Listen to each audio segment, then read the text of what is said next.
on their own. So the only value we have is our relationship and our opinion and how we make the song better. How do we make the artist better?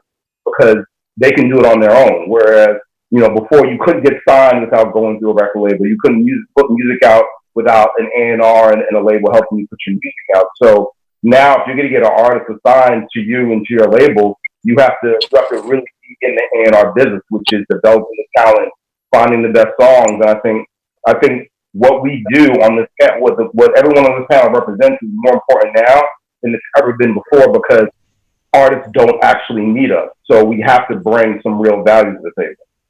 Yeah, I think I would agree with everyone point of view. I think data and research is very important outside of creating the records, which is really, really important, and being in the studio with those guys.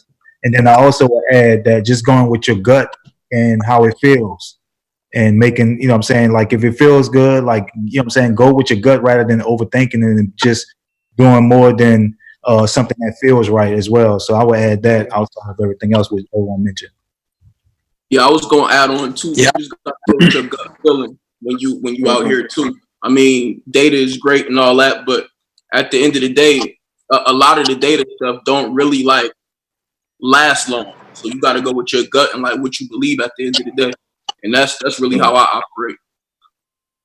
Yeah, I mean, you gotta know what to do with the data too. Like once you get it, you can see that, but you still got to know what to do with the artists and how to move them and how to build them up. Because a lot of times you can get it and it's whatever on TikTok, but those numbers need to translate to streams in order for the career to keep rolling. And you got to build an artist and build the world as well. Absolutely. Like I agree with everybody said. I think one key thing, and I don't know if you guys can agree or disagree. The other thing outside of research and analytics is the team. Like the team surrounding the artist, in just my experience, I've watched artists come in the door. I've signed some with good teams and some that hasn't, and the ones without those teams surrounding them, the right teams, the smart teams, those fail every time. So I think outside of just research, the talent, the music, what's the team surrounding the artist? Do they have a good manager? Because I know we all meet with all different types of artists, and when that team isn't right, it just becomes a lot of heavy lifting. So to me, that's the other part that I look at when I'm meeting with an artist. What is their team? Because that's who we're gonna have to communicate with, to roll out, the songs and projects. So I feel like that's a key thing. Hey, I think you made a good point, Serge. And I think what's missing today is where's the production companies? Remember back about 10 or 15 years ago, we had production companies that actually developed these artists and knew what they were doing. Just not somebody who had a label and signed a guy in the hood and they go on TikTok. And then I don't know how many of you guys out there get artists and they don't know what to do next. Right? Their team don't know what to do next. They don't know what musically to go. They just cut records. So I think we need to get back to actually having competent production companies who actually do production company work that'll kind of make our job a little bit more fluid in translating some of these breakout songs, in my opinion. I totally agree on that, and I'm experiencing that in many different ways with production companies, Fallout or whatnot. But it's also educating them how to do it because they're brand new in this. Yeah, I mean that's exactly production team. Yeah, but I'm sure most of us are dealing with that left and right. I have numerous things where they fall out or whatnot, and it's just teaching them because they don't know. They truly don't know. So it's about us teaching them, and that's a part of the role as well as A&R. And I think too, guys, from our position, I can only speak for myself. When I was managing Trey and dealing with Songbook, one thing that I did love about Atlantic Records, and shout out to Julie and Dallas and all those guys over there and Kaiser, they actually kind of gave me my master's degree in management. You know what I mean? And managing a production company. They took the time after the meeting was over to teach me about touring, or this is the way the numbers look, or this is whatever. So I had time to build up that knowledge to know how to manage an artist or to develop an A&R. I don't see a lot of that going on because we're jumping on records and artists so fast the next week that we're not even developing the people that's worthy to develop to move up and to become who we are in 10 years, in my opinion. So what are some of the metrics that you all are looking for now that will help you gauge, the success that you think an artist will have? If you don't mind, I'll jump in real quick. I don't think it's about the metric. It's about the song. And I think Ericka said that earlier. It's ultimately about the song. I'm sure, half my A&R meetings are kids bringing me, yo, this TikTok record, this, that. I don't want a TikTok record. I want an artist. I want something who, if they got a record that works on the TikTok format, great. As long as we believe that they could do something else afterwards. So ultimately, it's about the song. Then cool. If the numbers are this is happening on top of it, amazing. But at the same time, comes down to a record. I think I'd be interested to get real quick. I'd be interested to get Chelsea's perspective on that, because obviously Colombia has had a lot of success recently with that platform, whether it be Lil Nas X or Arizona Zervis. Like, what is your perspective on it? I think right now, just kind of going, I didn't really speak with the last question, but I think right now A&R is really important because you're getting artists that don't, they maybe just started doing music and they have, 2 months, they have this song that goes up, and then you meet with them and they don't have any backup records, you know what I mean? And I think that's the main thing for us, is to help them, introduce them into the industry, how important an engineer is, how important your team is, going back to what Serge said, with your team, but also your team in the studio, and like your producers and who you're gonna like surround yourself with and get the vibe with everybody. Yeah. I think artist development is just more important than anything now, just because artists aren't able to create music, in their homes now, and they might get a hit record, just fucking around, and shit like that. So I think it's like real important for the A&Rs to like really, you gotta identify, all the people that are, doing good on the research. But I think the biggest thing about our jobs now is really developing talent and getting them prepared. You know what I'm saying? Because we've seen a lot of stuff happen in the past 2 years where artists have been, hot records, but it didn't pan out for them to even have an album. So I think, the biggest thing for us is to make sure that we make, complete projects. But, sticking with your gut has always been something that I've been really, focused on, because, you have to really develop talent. You got to believe in it, and you got to have a vision with the artists. And they got to take their ass on the road. You know what I mean? Like, a lot of these kids, a lot of these artists, they'll put out music and they'll have a moment and be popping, and they can't sell tickets.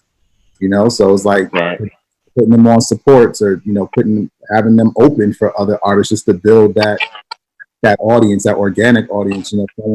I can't coin this phrase, but I'm sure we've all heard it before. But you want to sell 1 million records, you got to shake 1 million hands and kiss 1 million babies. So you got to kind of be out connecting with people and building that audience at a very grassroots level to have sustainability beyond a moment of virality or one song that shoots up a chart because of a TikTok or because of a thing that happened to, someone posted the song and now everyone's talking about it, but they're talking about something else 20 minutes later. I mean, I think it's important also, listen, whether the artist has numbers or not, like, are they authentic? Like, you want to be able to say that you're proud of the artist you signed and you believe they're going to get the record, because it is about the song, but it's also about, do you actually believe in that artist outside of whatever the stats or the numbers? Like, there's nothing wrong with signing something that has some numbers, has some movement, as long as you believe in it. Like, don't just sign something because of the numbers, because when the numbers go away, if you don't believe in the artist, then, it's looking crazy. Right. Yeah, I agree. And I think it's important too to know when to. This is hard for us because a lot of this new generation, they think they know exactly what they want, right? So it's that balance of knowing when to interfere and say something and when to be quiet. I think that's important too. When to know that they know and when to know they don't know. And I think a lot of us, when we talking at the bar, sometimes you get a little balance. It's like, this guy's going to go off, right? He's going to go shut down versus what I know, what they need to do. So do any of you guys deal with that in your A&R process of knowing when to be quiet and when to say something? Yeah, I mean, I think with any artist, you got to build a trust with them. So you have to know, when they really want your input, to when they just want to be creative and they're just trying to figure out ideas for songs and, just trying to be in a free creative space. Like, I never really try to get too deep into like telling the artist what they should or shouldn't do on a record, but I just give my input. You know what I'm saying? And just like, you know, give reason into why I feel the way I do. But, you know, you always got to have that balance for sure. Right. Yeah. And the last thing, right, is that I think another art of an A&R, and I know we all can attest to this, is obviously after you sign it, being able to champion it within your marketing department. And I think that's the other art that, you know, the ones that have put those wins on the board are the ones that know how to work those departments and, you know, keeping everyone excited because, you know, after you sign it, like the work still has to get done. So I think that's the other art of the A&R, which is like we're like the middleman between the label and the labels or the artists that we sign, and making sure that everyone's excited. And, you know, when we do go to the studio and we feel like we walk out with a hit, presenting that to everyone and, you know, just keeping everyone excited about it. I want to actually touch on something that you said, Serge, about getting the building excited. Do all of you feel empowered as A&Rs to sign the things that you want to sign? Whether they're, you know, you find something, you believe in it, but there may be people at the company that don't believe in it. Do you feel empowered to go in and actually be able to state a case and get something signed? I feel like that's our job is to go in there, and if you really believe in it, you gotta champion it. I feel like we all have been through things where we wanted to sign things and maybe it didn't happen for whatever reason, but just overall, that's our job to go in there and really champion what we believe in. So totally agree. Absolutely. I got my whole team coming in with me, random shit or shit. I'd be like, this shit's fucking terrible. But at the same time, this is their job. So I'm going to let them learn, you know, maybe they know something I don't know. Who knows? But I'm going to definitely enhance and enforce them. Step out, take a chance. This is what we do, like Shawn said. Yeah. I always kind of find out some of the ones that we fight for the hardest are the ones that win big in the end. You know, when everybody else is doubting it. You know, I feel like for you to sign an artist, you got to have half the room loving it and half the room being haters. I think you need both emotions, in my opinion, sometimes to become the biggest superstars, right? Because I don't think nobody betted on, you know, Bruno Mars or Cardi and artists like that. I think it was all a fight, and then they became these big, huge superstars, right? My opinion. I think you need a little bit of both. If one guy came to me and said, I'm so fucking passionate, I'm putting my job on the line, this is it, I'm running with it, I'm rocking with them. Everyone on my team, if they believe in it, that's what they're here for. So they got the passion, I'm doing it, but you live and die by that.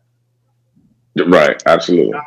As a head of A&R at Hitco, do you agree with Selim's philosophy? As you know, if one of your guys brings something to you, and even if you don't necessarily.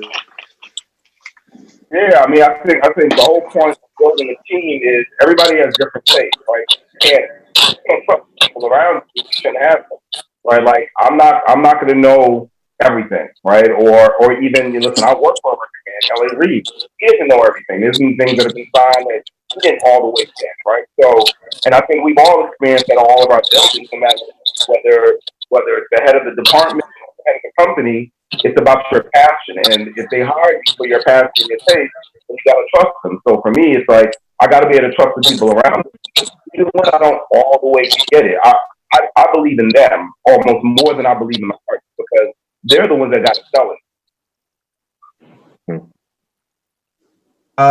So speaking of companies, I know we have representation from all sectors of the music business, whether it be major labels, whether it be labels that use majors for distribution or distribution companies themselves. So what are the 2 or 3 kind of main differences between whether it be a label or a label that uses a label for a major label for distribution or a distribution company? And I want to start with Ericka. I wasn't expecting that. Okay, ask the question again. So we all represent different levels of a label, whether it's a major label, whether it's a label that is distributed through a major label, or a distribution company. So for you who's at a major label, what are like 2 or 3 of the main differences between what a major does versus other business models? See, I think that's a hard thing. You can't say what one does or the other versus like everybody's out here doing their job. You know what I mean? Like, because from my understanding, you know, like what Caroline does with Capital, like they've broken some great artists together. You know, with our partners that we've worked with, we've been able to come together, whether that be Free Bands, who has a whole bunch of different things going on that filters through Epic, or G Herbo, who came from Orchard, who we worked on that project together, and it was a huge success. So, like, I don't want to say one outweighs the bad, because, like, you could go to an indie label and become the biggest superstar. You could be at Epic Records and be able to do some great things. So I think it's a case-by-case situation on my side. Delante, for somebody who's been at a major and now is at a distribution company, at Empire, what's your take on it? I think that with Empire, one thing Ghazi always say to us in meetings is that we're a speedboat. So I think that sometimes one of our specialties is we're able to get in with an artist and kind of make things happen a little bit faster than going through the major system and the bureaucracy of getting things signed, talking to all these different departments. We're a smaller knit assassin team.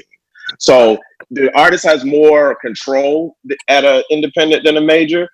That's a benefit, but there outweighs. I mean, you're talking a SEAL Team 6 versus a whole Navy, you know, and whatever. So it depends on what you want to do, and you truly owning your masters and truly having more control of your career. Then independent might be the way for you to go versus the major, in my opinion.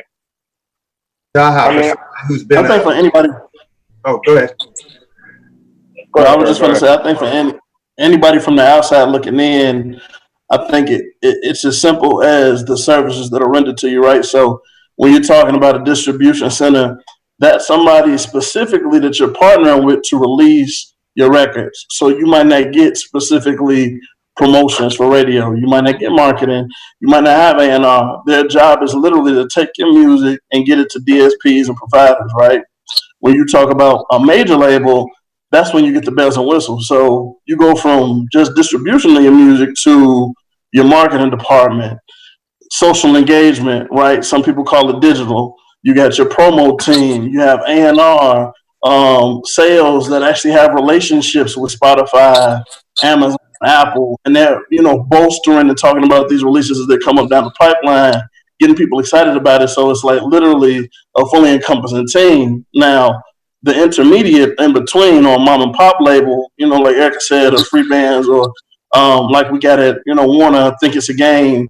They're basically a smaller subsidiary who have a few acts signed to them, and they have the choice whether they're going to partner with a major and reap the rewards of all of those services, or if they figure, hey, maybe I got to hang on to myself. I don't need all of those services. I can just go to an Empire or Caroline, and they can distribute my records because I already have this in-house. And at that point, of course, it's just an exchange of market share and profit margins, from your gross, what you're willing to separate with. Of course, you keep more money if you go with distribution companies because a label partner is going to provide more services, so you're going to pay more for those in exchange.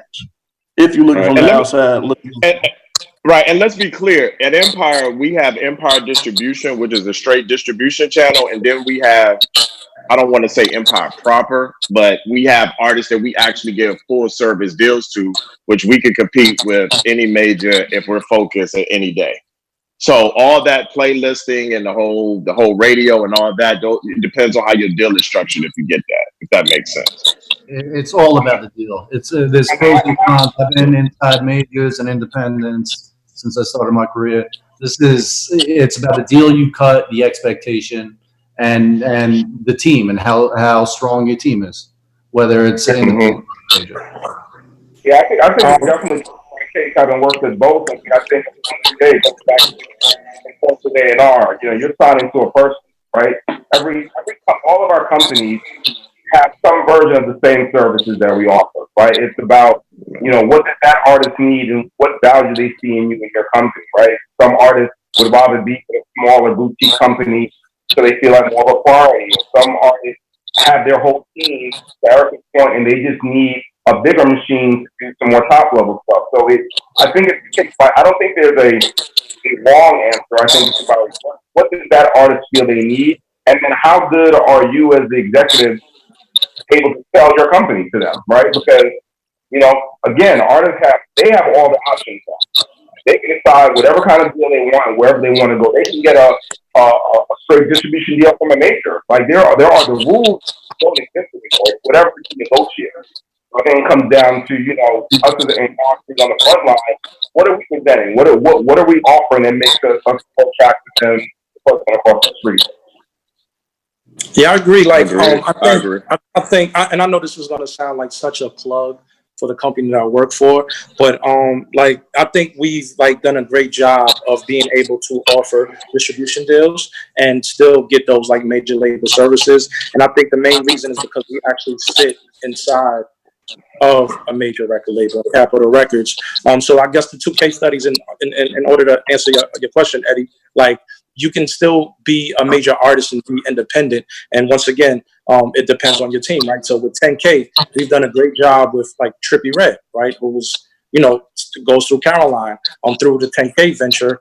And we've done a great job of building him up and developing him to a certain point. And then you have, like, then our relationship that we have with QC and Motown, Little Baby started at Caroline, right? So the first 4 mixtapes, Caroline worked it and we distributed it and marketed it. And then once he got to the 5th project, we upstreamed it to back to Motown Capital. So I think we have like a sweet spot of being able to identify and artist development. So I hear a lot of people saying like artist development is dead. I don't believe that. In all cases, I think development more so is just by constantly putting out music and just building that story. So I think like the company that I work for and where I sit in, like, we just have like a great system of being able to identify not only, you know, can you get the no, it is, but it's the facts are there. The facts are there, you know. But we've done a great job at doing that, you know. But thank you for that story, Serge, because I didn't know the development of Little Baby. Like, so now I know that he had a, you know, besides in Atlanta, that he had some type of development of 4 mixtapes. That's good to know. I never knew that story. Yeah, 1,000%. 1,000%. And we're doing that now with, you know, I mean, it was the same story with City Girls. The first project was put out through us, and then, you know, it got upstream to Capital Motown. And then, like, you know, now we have some new ones, you know, and we take pride shit, and QC is talking out a lot of shit. So, you know, we're excited about Duke Bruce. You know, it's just a lot of things coming out. Like I said, I don't want to like sound like a plug, but I think we definitely found a sweet spot in developing like a lot of acts. So to kind of segue into some more of the questions that came through online. One of the questions were, what are some of the most recent signings or projects that you're excited about or recently put out and are proud of? And I want to actually talk to Law, because obviously, you know, that J Electronica album just came out. So, you know, we've been waiting for that for quite some time. So can you, you know, give a little insight to that? Yeah, I mean, shit, it took a long time. Hell yeah. I mean, 2 years taken, finally got it out. But I think just getting that off, you know what I'm saying, for him to get that out was a lot for him. So now we already back in. We you know what I'm saying, now the wheels are turning totally. And then the keep in mind that we still have back too. So this was something that we went in and just knocked out just to you know what I'm saying, to get out. And then we still have that project, but we also working on new music. I think also coming right back with Rhapsody project Adam, which we almost finished with. You know, we released Eve last year. So getting Jay's project out, but then coming right back with Rhapsody is like something like we're focused on and getting that done like immediately. So once we come out of this, be looking out for that as well. But Jay was like a real testament of just being patient, and again going to like people said, it's like knowing when to talk about music and talk about music with the artists. It's like letting them do, like, as bad as I want it out, with 10 days where I can never talk about music at all. It was just family, like what's happening in day-to-day life. So just being patient, which it was. I mean, I learned more about patience throughout this actual process of getting this, because I'm in high school. But just I learned more about myself with artists, just dealing directly with just a lot of intricacies to that to J Electronica. Adonis, what's some of the things that you know working on, or something that came out that you're proud of? I'm proud of everything put out, man. Even if it don't work, we just put out Childish Gambino's new album. That was a different process that I hadn't really been through before. We put out a record. We put out This Is America a little over a year and a half ago, and then we just diligently worked to make this come about. Shooting the Elvis biopic, doing a soundtrack for that. I don't know, man. Destiny Rogers. It's a couple other. I don't know. It's a lot. Hopefully, what about you? I'm really excited about everybody I'm working with right now, but I started working with this artist. His name is Roy. We put out a couple records. Put out a record last year. Put out a record this year with Tekka. We put out a song called Addison Ray that did really well on TikTok. And we're about to put out his first EP coming up soon. So really excited about that. Also put out Polo G's Die Legend last year, and gearing up to put out his second LP too. So excited. So, another question that came in from a songwriter: how does the panel feel about writers being compensated the same way producers are when they contribute to the song? And I want to direct that to Tuo, who obviously comes from a production team known as the Interns. Me personally, man, I'm not against it. I'm always for the creator. I think it's not one of those things where you write and you say, hey, man, this is my fee. I feel like you got to be proven. We could go back and forth on how we may think that this person should get this person should get that, man. But, you know, the game is different now, man. The game is different now. I remember back when, you know, we was putting up our shots, man. It's like, man, you had to produce and you had real writers. And it's like, even the magnitude of the artist was different from a superstar standpoint. You know what I mean? Like now it's kind of like Ali Oxen free. So with a lot of these writers that's out here that's going, man, they got their fees. It's not like, you know, back in the day, like somebody like Dream, somebody like that. But I'm not against it, man. Whatever's going, you know, push it forward to make them have, you know, stability on the end from a financial standpoint. I'm always with that, man. Because the writers get the lower end of the stick, man, and the writers really help make the record. Without the writers, we can't dress the mannequin, man. I got a laptop full of tracks that I love, but it don't mean shit without the writers. So this is important. Yeah, I think everybody who has value should get paid. I mean, at the end of the day, you know, we have nothing without songs, right? So, you know, there's a lot of writers you all know who are value contributions to the song. Some guys just make tracks. There are some producers who contribute melodies, but I feel like, you know, I feel like it's about having honest, upfront conversations, right? I think where it gets funky is where the conversations just aren't had and it's just assumed. But I believe that, you know, you contribute something to make something successful, you should be compensated. Absolutely. Ericka, for somebody who's written songs, you know, in your career, what's your perspective and take on that? I mean, I agree with everybody. At the end of the day, like a complete record is from the beat to the writer being involved. And, you know, from the writers that I work with, I try to make sure I take care of everybody. I mean, because there's also vocal producing that they could be doing. Like there's so many different aspects to make a great song. And if it's a group of people involved, why wouldn't we make sure that all of them are taken care of? So I think writers gotta get paid for sure. For sure. Yeah.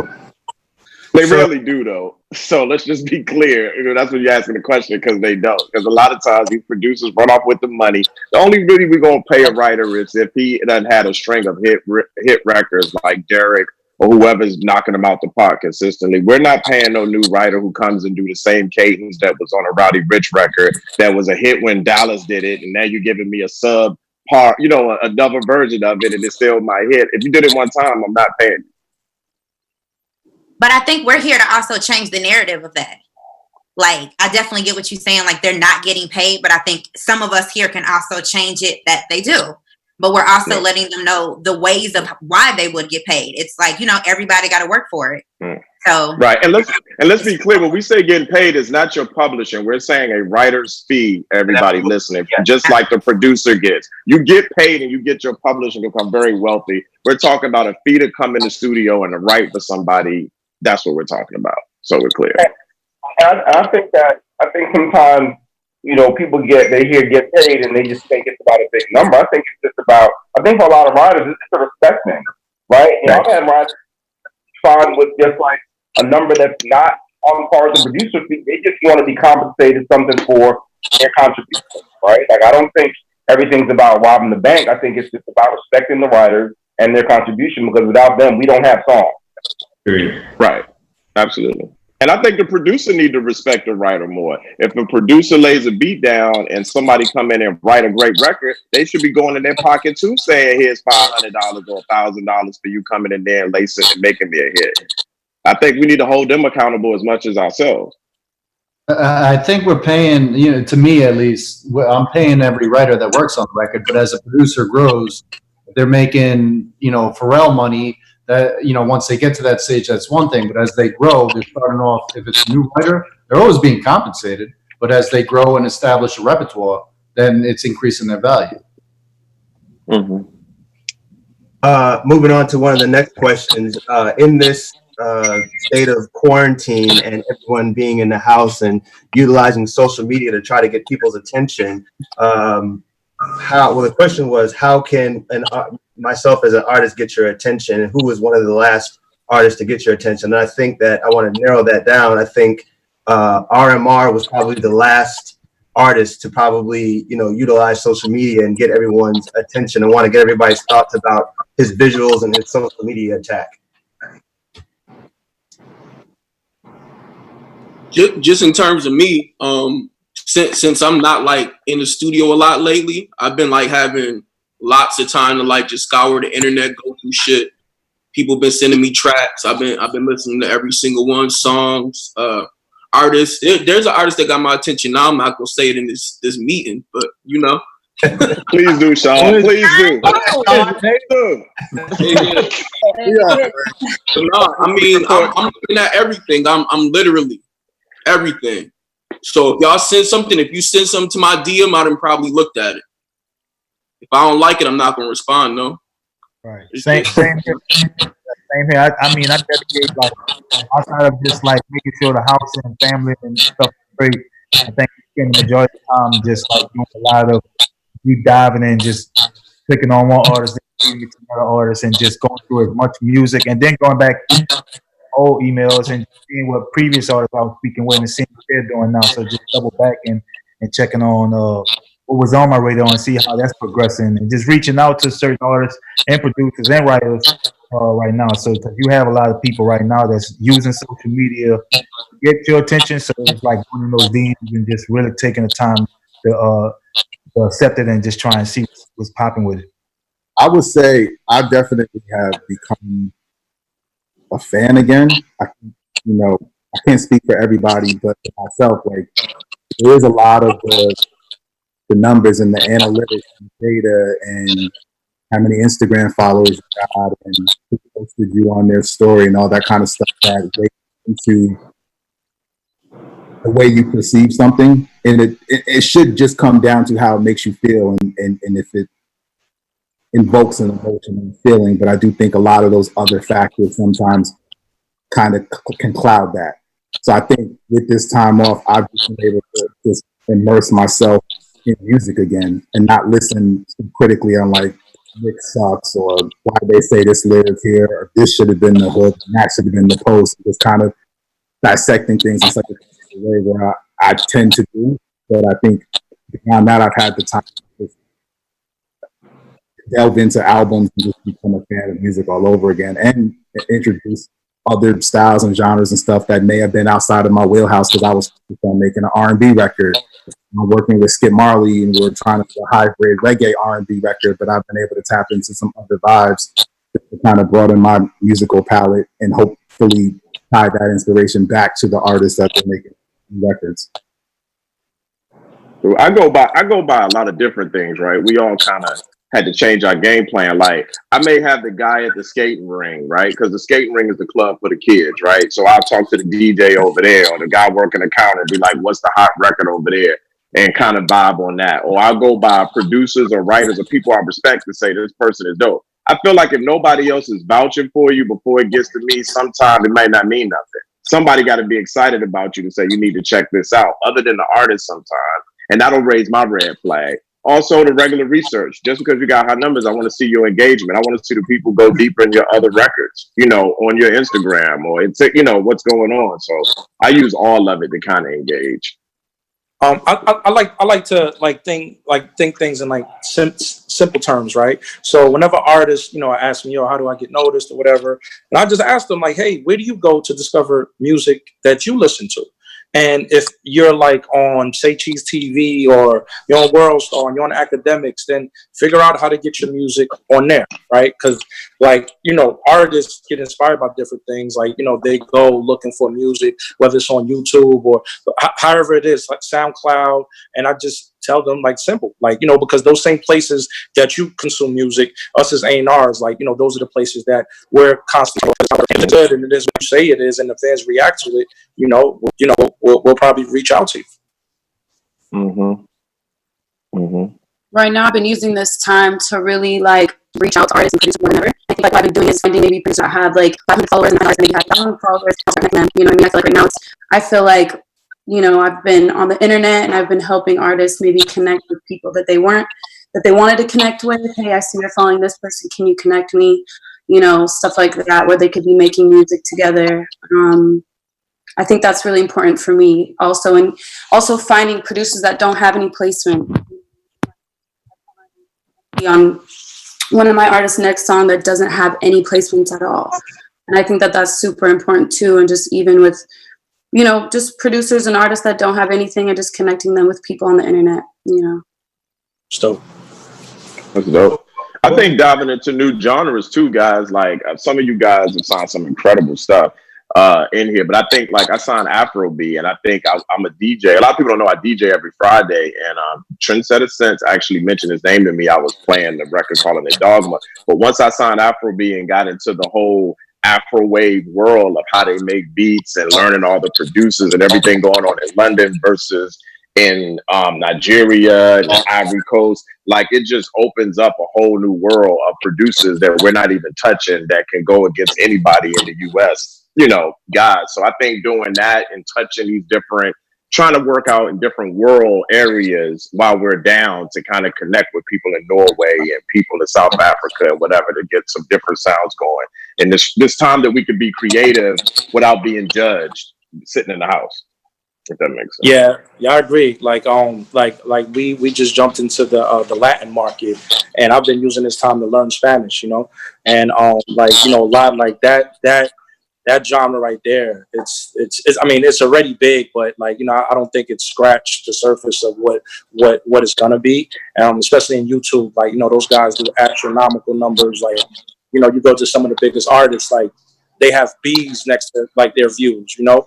And so like that's exciting. And like the role that I serve there is basically introducing a lot of the Latin artists to the rappers here, and hopefully, you know, cross-pollinate that. And you know, like I feel like they both kind of need each other's audiences, and we've been having like a really good time doing that, you know? I think now is the best time to really focus on the song, because I think, you know, obviously we can't move around. I mean, I know for me, probably the worst part about this is I love to see an artist live, right? I don't care if it's in front of 5 people or 500 or 5,000 people. I want to know that they're the real deal. Obviously, there is no live right now, right? So now it's time to really get the focus on the song.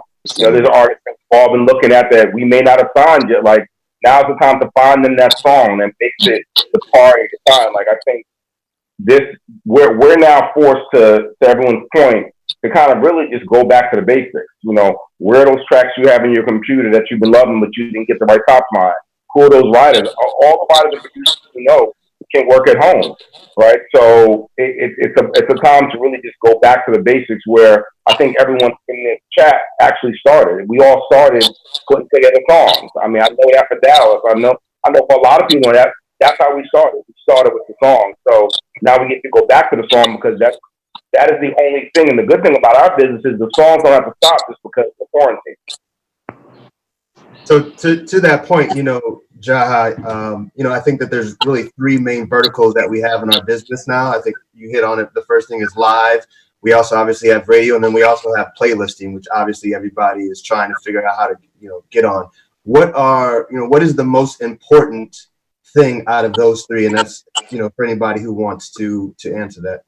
I mean, I think streaming has definitely just changed the whole game in the perspective of people able to identify music that they just connect to and discover new talent. And just even from you figure out what songs people are connecting with the most from a project.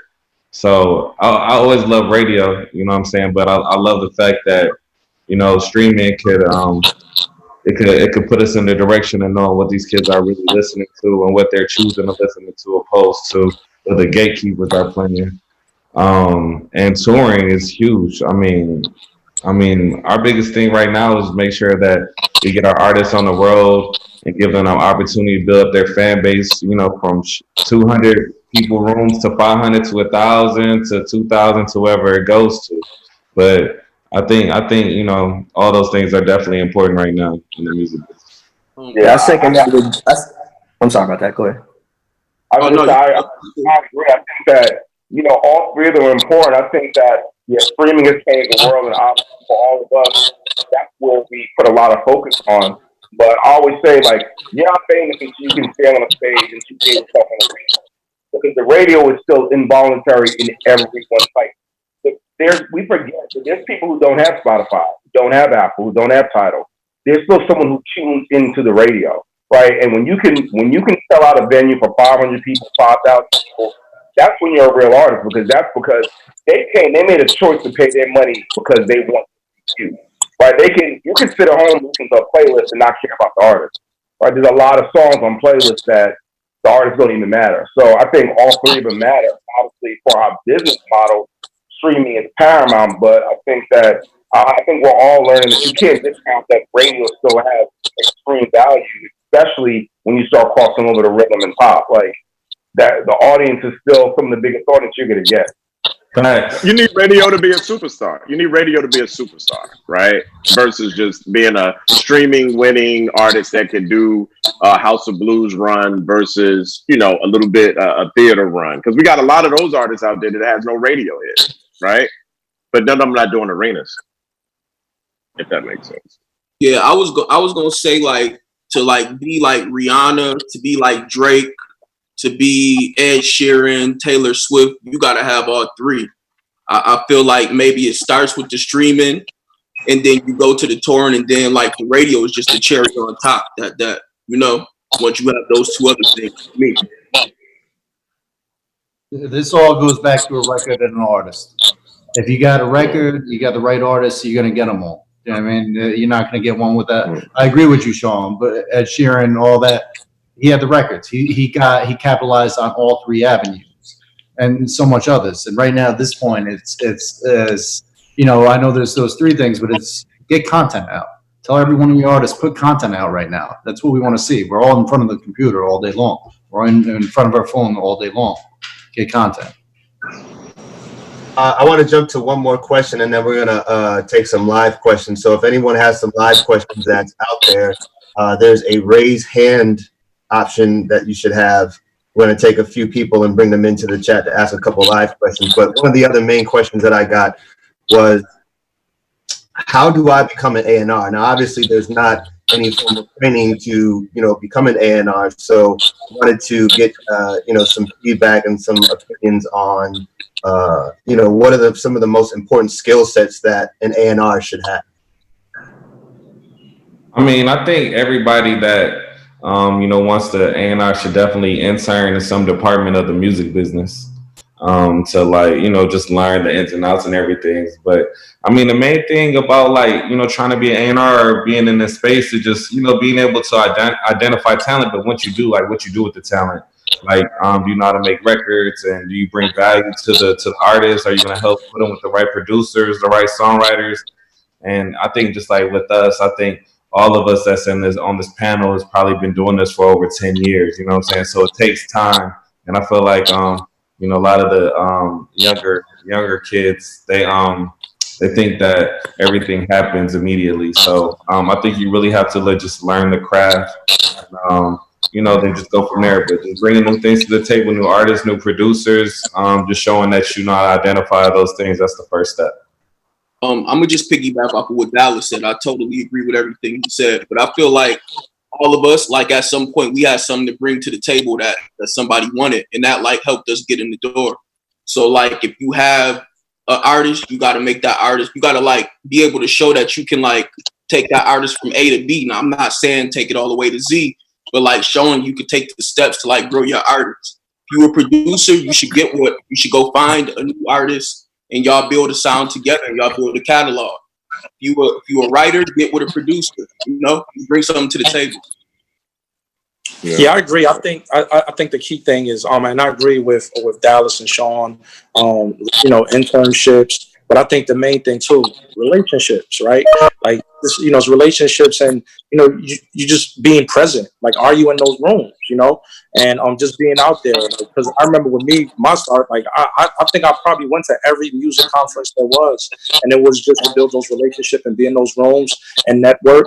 And I think like with social media, like people think they could just DM you and just, you know, just build a relationship. Sometimes it works, sometimes most of the time it doesn't. But it's just, I think what's most important is just being in those rooms. Like, you know, before I actually started working for a company, you know, I would come to LA for the Grammys, I would come to LA for the BET Awards, and it was just about being at those ASCAP lunches and just being at those events and just networking. And the key thing is finding out who is who, you know. And once you find out who is who and what's doing what, then show what your value is. Like, you know, what, you know, like all labels have research teams. So it's like, okay, can you identify talent?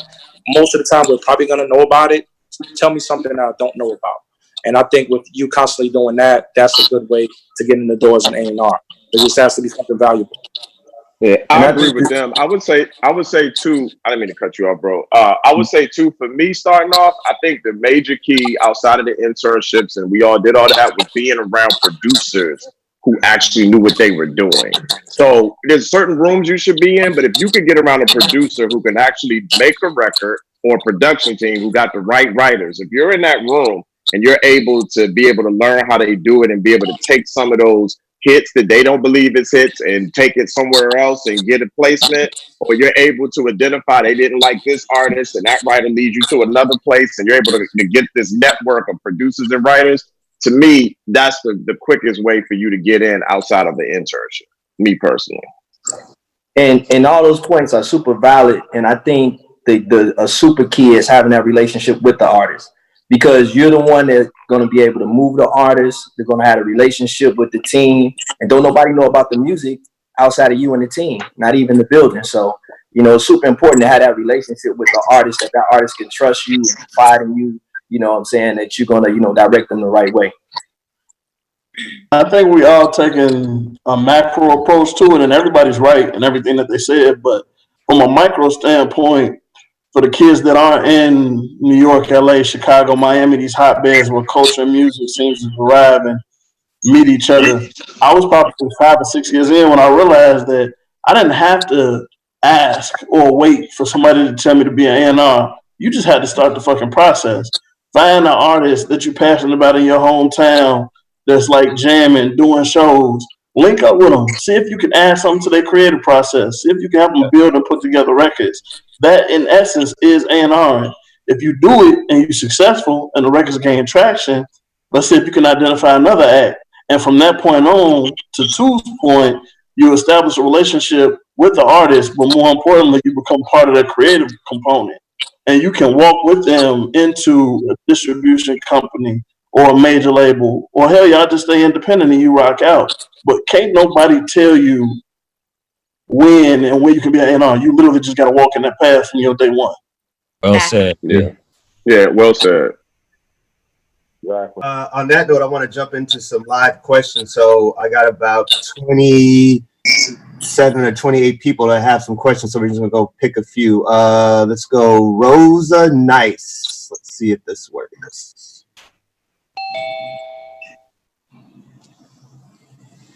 Rosa. Hello. Hi. Hey, how are you? Hey y'all. How you doing? Good. You hear me? Yep. Quarantine Wi-Fi. So my name is Rosa. I wanted to start off by saying thank you for answering my questions and dropping so many gems on us. I'm a singer. I'm from Philly.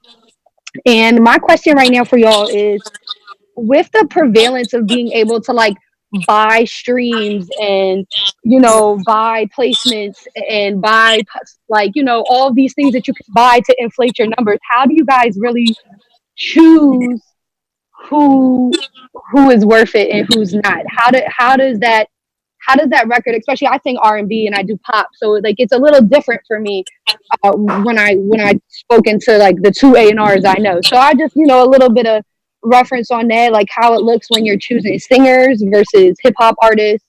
That's really what I'm And as far as juke numbers, like we can read that shit on the back end. You can tell when somebody just paid for a position and streams and stuff. Like stuff don't add up. You got a 500,000 followers, but you got 50 people that liked your photo.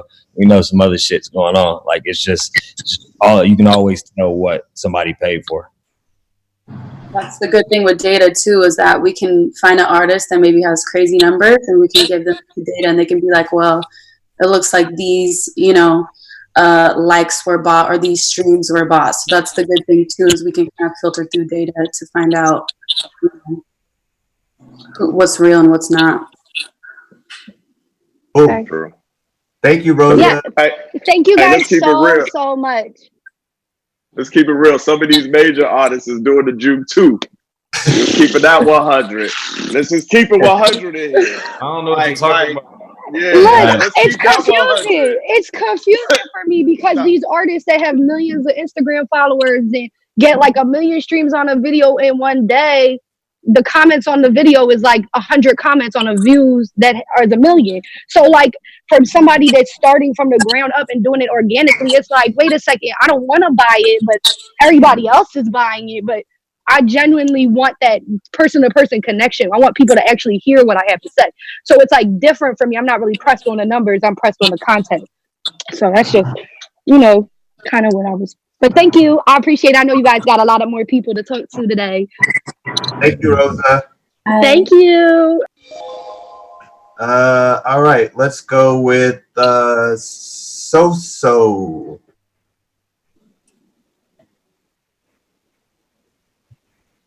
No? Let's try again. Oh.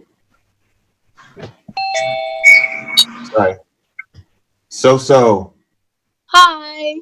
Hello. How are you? Can't see you. I'm sorry. Let me try to fix it. There you go. Okay. How are you?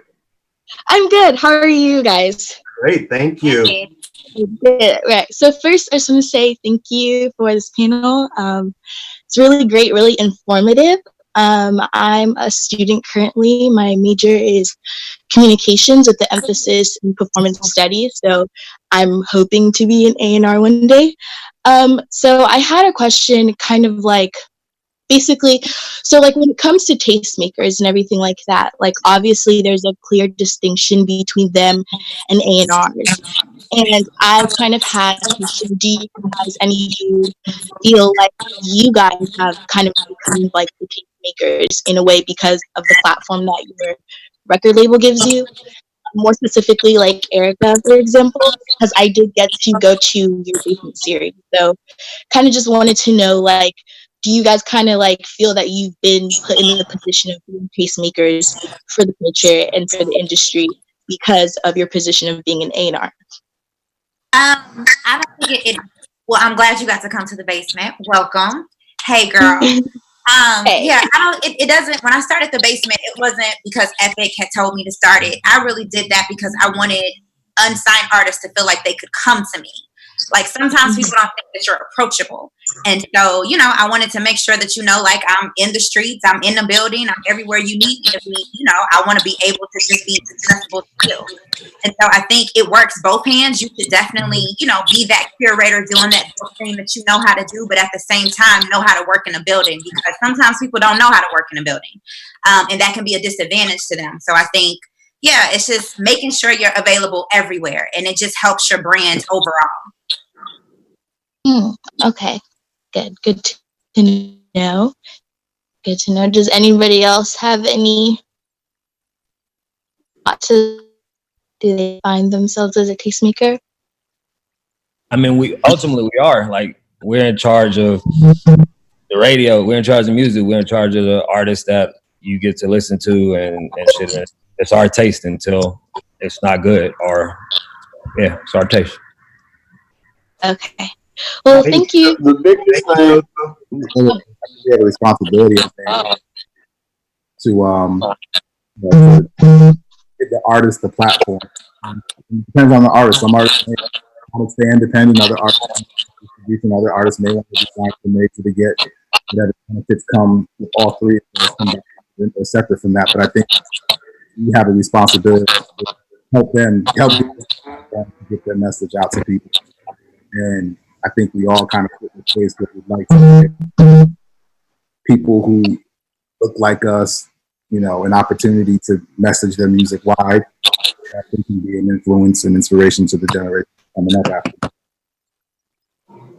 Yeah, I like to piggyback on that too. I think that I don't know about everybody else on the panel. For me, I feel like I'm a black guy that wake up in a black upper class neighborhood to go eat chicken wings. You know what I mean? And lemon pepper wings, right? So I feel like when I sign artists, I try to figure out what's missing in my community. And I deal with all genres, but for instance, I signed Lele because my daughter's 8. And when she goes to her school dance, they playing half of the records that these guys curated on this label, and it's just an instrumental. They didn't even play the radio at it because the records is too suggestive. So I felt like as an A&R and in this position, it was my taste to say, let's put this little girl and let's give her some type of deal in a format to be able to grow. And it went from Instagram to freaking, you know, Old Navy commercials to Disney commercials, and now something huge is about to happen. So I felt like it was my responsibility to put that in the atmosphere to be able to have these kids to have something to hang on to, if that makes sense. So that's my taste,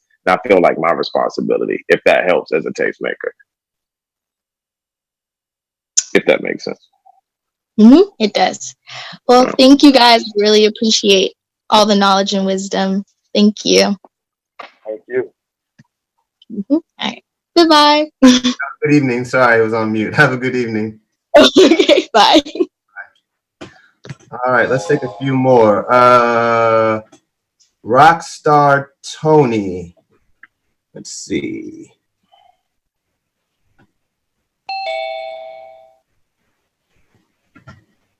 Rockstar Tony, what's good? No? Okay. Bye. We'll try somebody else here. Let's go. I know this name.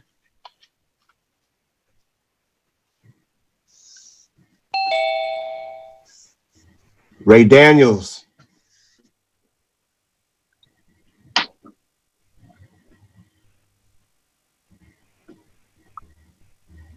Can you see me? Yep. What up, everybody? What up? Yo. What up? And I'm doing my homework, watching y'all talk y'all shit. And y'all see me? Yeah. Doing my homework, talking y'all shit. But you know, obviously, I do this. I've been doing this for a long time. I wanted y'all to talk about how hard it is to create a superstar in the digital, in the data era. Because you know, a lot of the times with us, what we doing, you know. Sorry, my little daughter's in the room. She don't give a fuck what I'm doing. Give me 1 second, okay? Shh, okay? But yeah, in today's market, you know, data is kind of dictating like where we spend our money and our attention on. But how do we haven't had a superstar from the data era yet. We've had hit records from the data era, but we haven't had a true superstar. So talk about our challenges and y'all challenges of just trying to build a superstar. And I work with, you know, L.A. Reid, Jaha. I see you on here, Jaha. You know, L.A. always talks about superstars. That's all he cared about. Like, we got to create superstars. And I just feel like, you know, we get a lot of hit records from the data world, but how do we find and create superstars as A&R? Like, what are y'all challenges? What up, Norva? What are y'all challenges? Because I know what our challenges is in our building. I just want to try to talk about that. I mean, I feel like if you look at like a Billie Eilish, I feel like she's coming from that world, and she's definitely considered a rising superstar at the moment. Nah, but Billie Eilish was found with no data though. Yeah, no data. But you said in the time, you didn't say. I didn't know you said that. You said I'm speaking of from the finding talent through data story. Finding talent through data. Gotcha. Like Billie Eilish when I worked at Interscope when Justin signed her, and she had nothing going on. They just loved her voice, and she had this song called Ocean Eyes, and they was going crazy for it. Well, I mean, if that's the case, then Khalid and Bryson were from SoundCloud, and Khalid is one of the biggest right now. Is just continuing to develop a story outside of just a song. Like if you give them perspective and point of view and develop the story along with the good music, that's how you start to build a superstar. But superstars aren't built in just a year or two. It's over a longer period of time and shit. So it's hard to call some of it because we've only been in the digital era for 3 years, 4 years solid. Yeah, I'm curious, Ray. What? I mean, you feel like we haven't built superstars over the past 3-4 years in this digital era? I think Khalid is actually the best one, the best example. But Khalid is someone who he's kind of like the first superstar in my eyes that lives in a different universe than everybody else because he's a black kid and his audience is mostly other. Mm-hmm.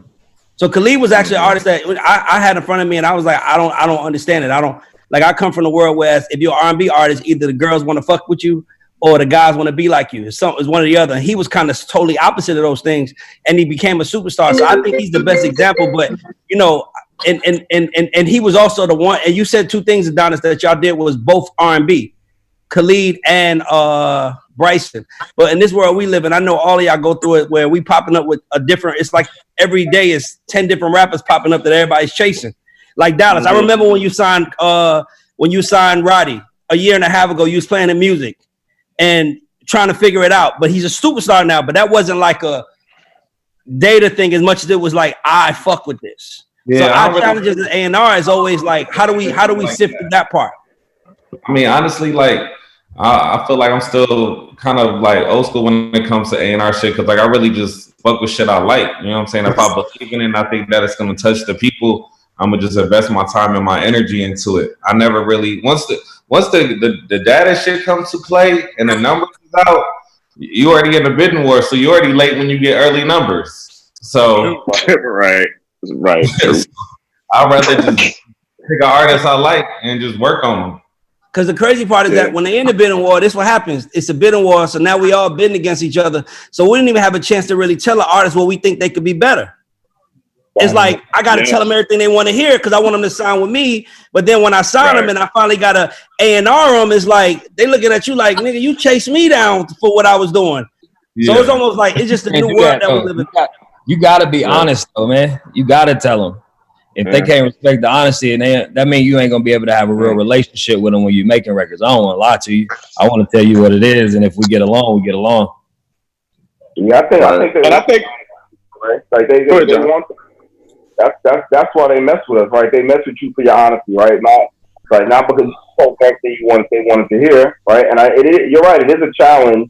You know, Dallas and Roddy is a great example, right? Like he developed on a superstar despite the numbers, right? The numbers are here now, but to your point, we all know Dallas signed with no numbers, right? Exactly. And I think we all probably have something in the wings that we were developing that people don't all the way get. I mean, I went over to Dallas and he blew my mom and some other shit he got, right? Like I got some shit I got, like you got some shit. So I think, yeah, if you get in there super early and grab it with really low numbers, but yeah, by the time it's dancing around time, it's doing the big pageant, you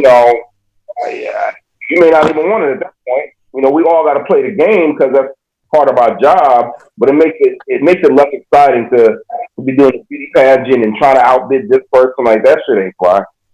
Yeah, and I think we're caught in a weird space, right? Because I mean, we all go through it. You bring in an artist sometime, and you're using the numbers to kind of hope that under these numbers or these indicators that you peel back the layers and the person walk in and they're a potential superstar in your gut, right? I think a superstar walks in the room. I think that we just aid them in becoming that star, but I think they walk in the room a star. Maybe I'm just different. I just feel like they walk in a star, right? Rough, but a star.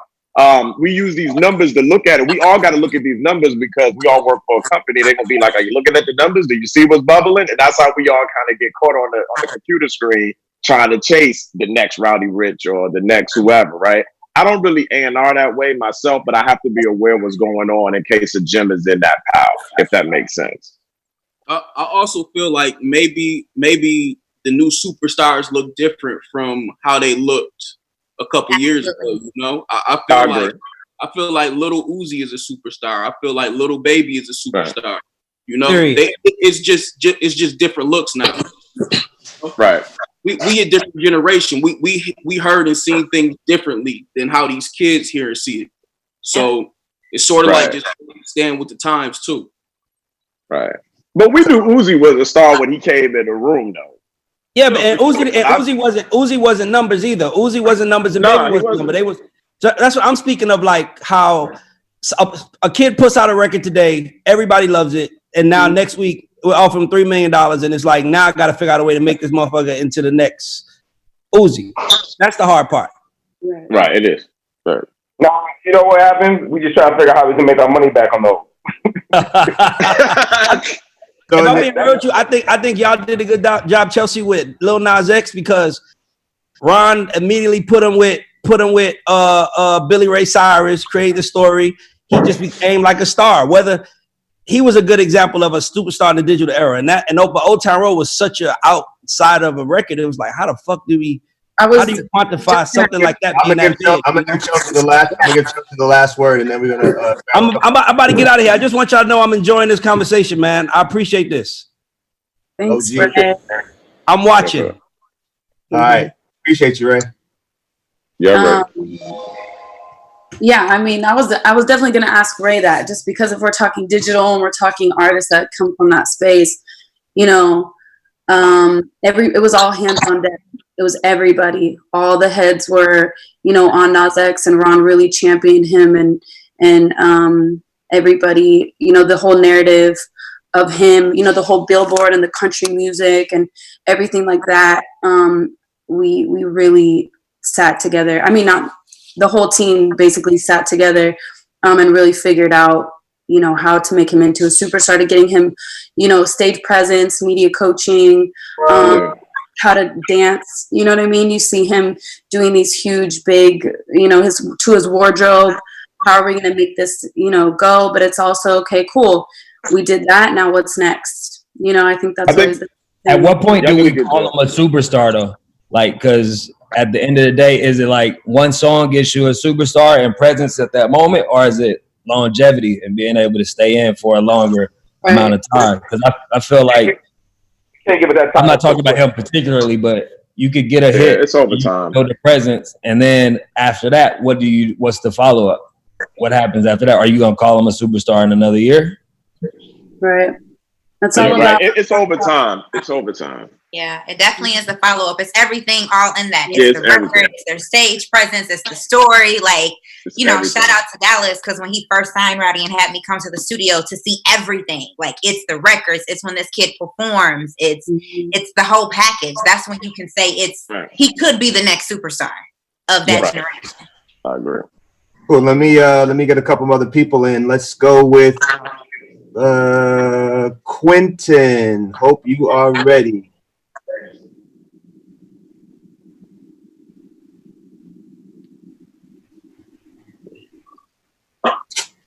Maybe not.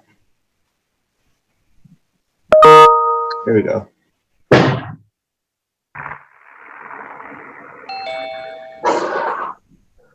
Quentin, what's good? Yeah, I can do that. Go ahead. You're on mute. Can't hear you. Yep, there you go. Can y'all hear me now? Yep. Yeah. Hi, my name is Quentin. I'm a artist manager in A&R from Texas. And I guess just my base question is, for those who have done both, how do you kind of manage both? Because for me personally, it kind of sometimes feel like I'm taking away attention from my artists when I'm reaching out to try and help other people.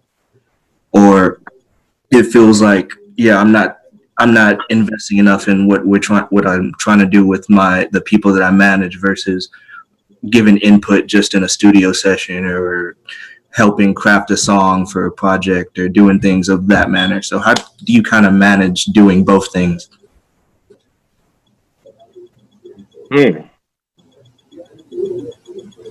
Anybody got that?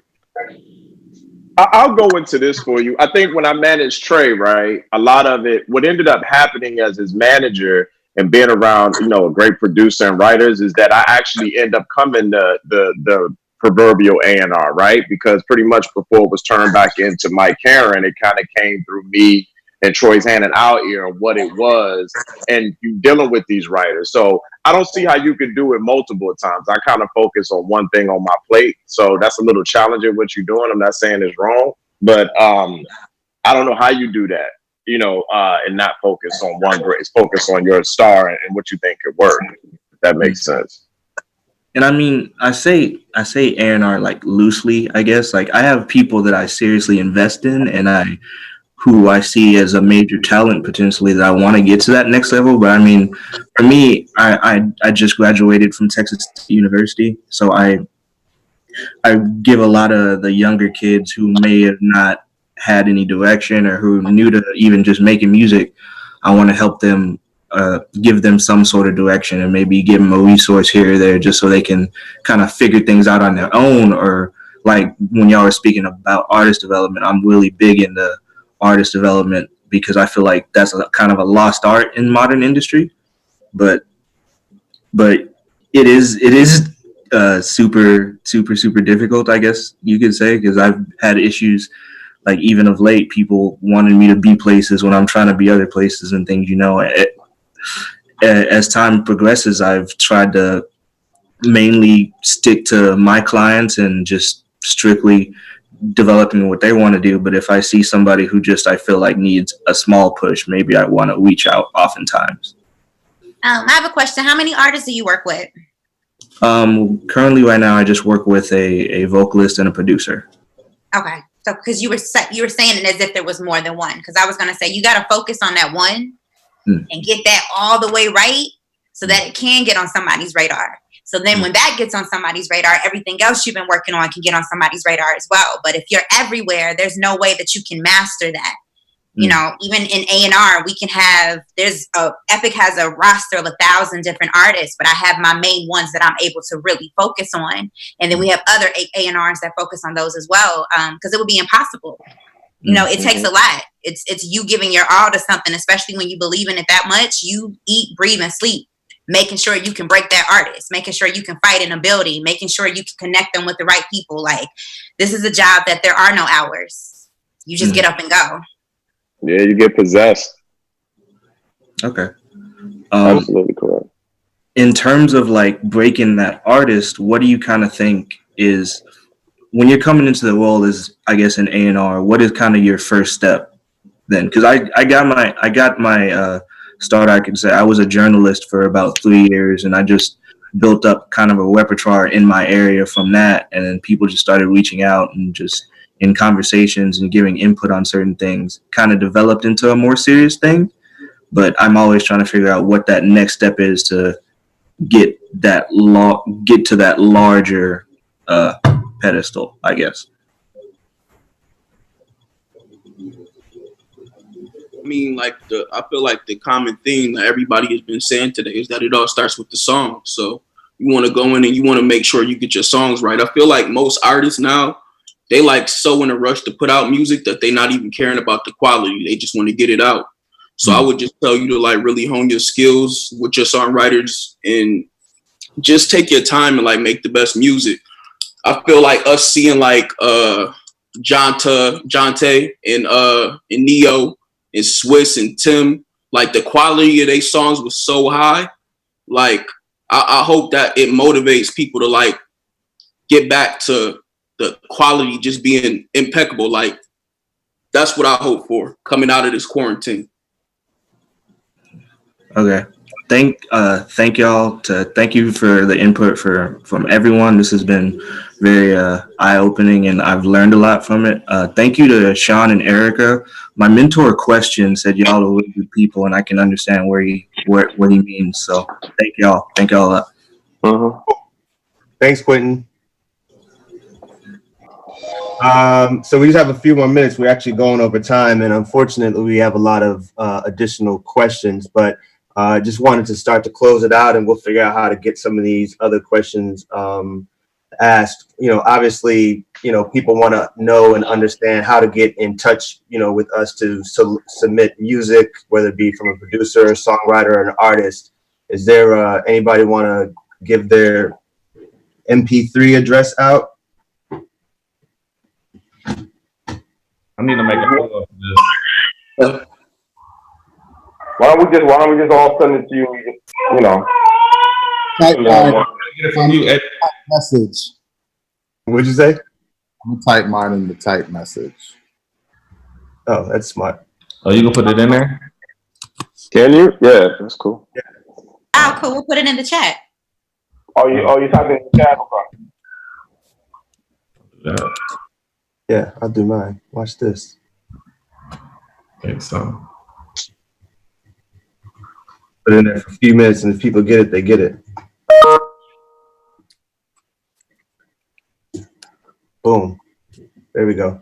All right, cool. Well, I think that's really about it. I want to thank everybody. Oh, one thing I wanted to, there was a question earlier that actually I got a email about the main difference between majors and indies, and specifically, and I'll just kind of answer for AWAL and what we do, because I haven't actually answered any of the questions. We provide distribution. We provide a distribution with a small level of marketing, and then we provide full label resources. So depending upon where the artist is in their career is where we're doing. And I don't know if anybody else wants to jump in and kind of talk about specifically what they and their companies do. I wanted to say too, when we talked about that, is like a lot of major labels are wanting to implement independent ways, so a lot of people that come and we meet with artists, one of their major things is like, but I want to put out music, fast. I hear majors don't let you do that. I want to put out this video when I want to put it out.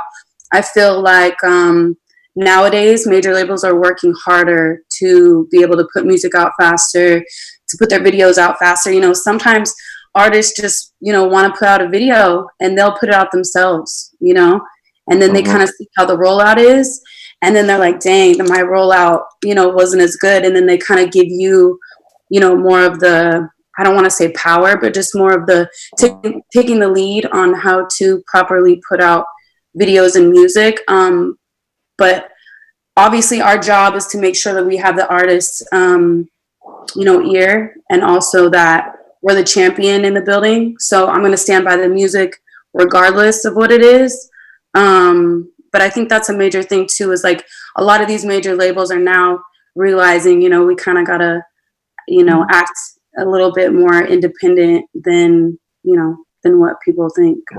I think for the Empire side, I think that's the beauty of us right now in this unfortunate time. Like artists who are stuck that are in a major, that might have to go through certain levels of bureaucracy to get a record out because of, the law of the land. We could get a record out in probably 24 hours if that's what needs to happen. So we don't really stand on our artists' necks when they want to release content. It doesn't necessarily mean if we're doing a deal proper that it goes to that deal, but we don't never stand.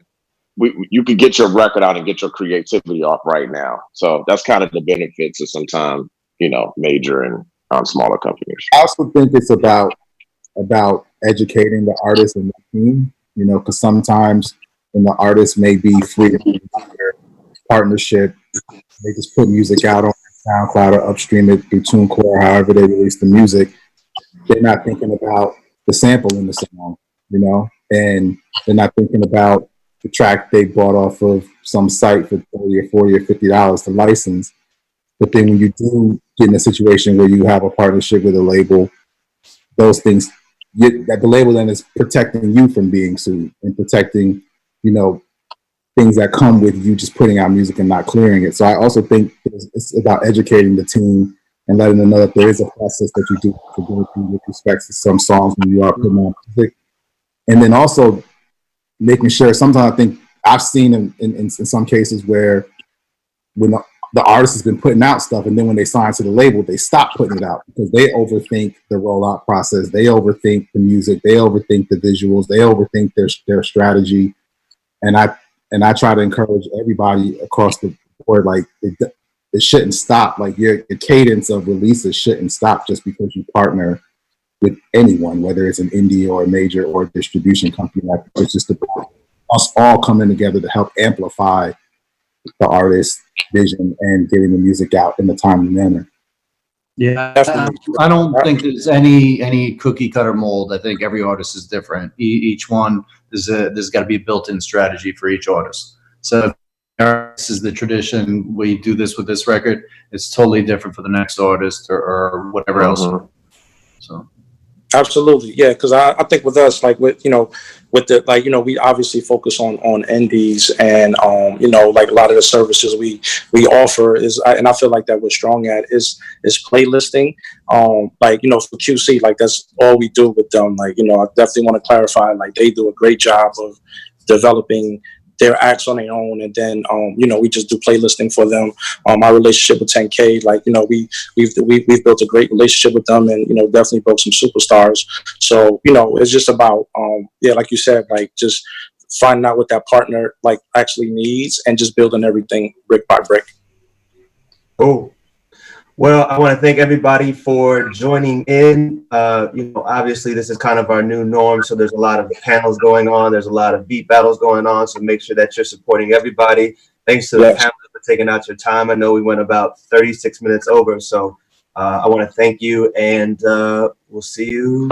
Hey, can I say something while we got this audience? Super quick. We didn't ask this question. If it's a future of what I would like to see from future A&Rs after us, I would love for you guys listening I would love to see more of the balance of A&Rs who actually know how to play an instrument and actually know more of the musical side, blending in with some of these superstars that we have on this call. I think that we need more balance for that. So a lot of songs